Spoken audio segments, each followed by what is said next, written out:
New to Netflix is the holiday action thriller, psychological pulse pounder suspense flick Carry On, starring Taron Egerton and Jason Bateman, and directed by, I don't want to mispronounce this, but I might, Jaume Collet-Serra, who, boy, you don't know that name? Let me give you just a couple of the films this guy's directed.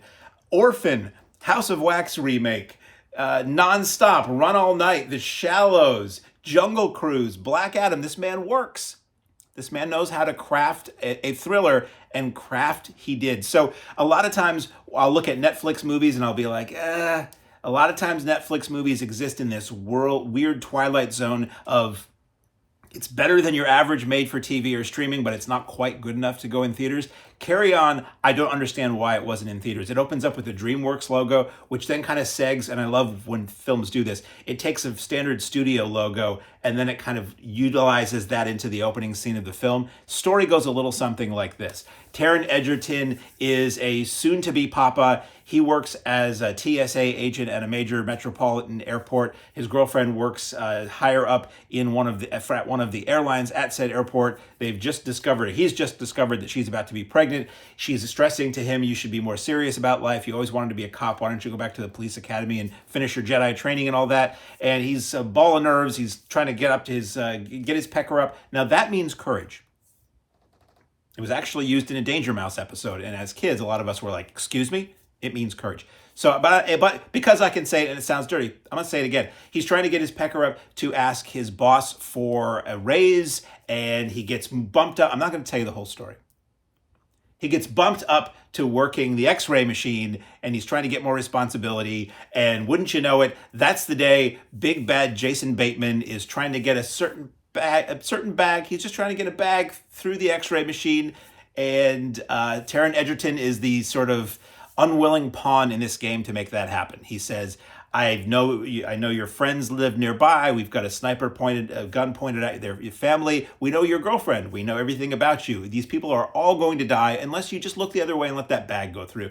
It's this very, dare I say, Hitchcockian. It's a very tense thriller of Jason Bateman being this kind of mystery guy. He doesn't quite know who or where he is for a chunk of the movie. And he has this little earpiece in Egerton's ear telling him what to do and threatening him constantly. And Egerton says, do I let this go by and maybe something horrific is going to happen? Or do I try to step up and be the man and save the day and be a hero? It's super tense right up until the end of the movie. I thought this was really good.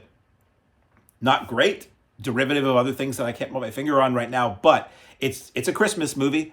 There's no doubt. And to tell you that they maybe thought this was originally going to go into theaters, it's got like really recognizable Christmas music in it too. It's not like a cover. It's not like a sound alike. It's not like some song that sounds like a Christmas song. It's not originals. It's got like some of the big Christmas songs in it. And if you know anything about anything, music rights are what sinks so many things and are so expensive. So I feel like, I don't know why they didn't put this in theaters, because it would have been a nice alternative to the couple of films right now as I record this that are hogging all the screens. It would have been something nice for, grown-ups or action fans or whatever. Anyway, so the film is incredibly well shot. This guy, the director, really knows what he's doing. It's well shot. It's well cast.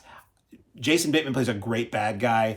Egerton is good as this kind of in over his head, super nervous guy who wants to do the right thing but doesn't want doing the right thing to result in the death of handfuls to thousands of people. And I really liked it. So I don't have a lot to say. I don't really want to get into this too deeply, but really well shot, well cast, well scored. Don't know why this isn't on the big screen, but by the time you see this, it's Netflix. It's Netflix only. So it's going to live on Netflix. But if you want to add another holiday movie to your kind of off the books or offbeat holiday film lists, Christmas movie lists, this one, the one thing I will say though, every time I saw this being advertised, and every time I saw the name anywhere, I thought my brain went to the British Carry On series. And I was really hoping that somewhere in the movie, somebody would walk up to Egerton and go, oh, hello. Or somebody would go, oh. Just a nice little Kenneth Williams or Charles Hawtrey reference would have been fantastic.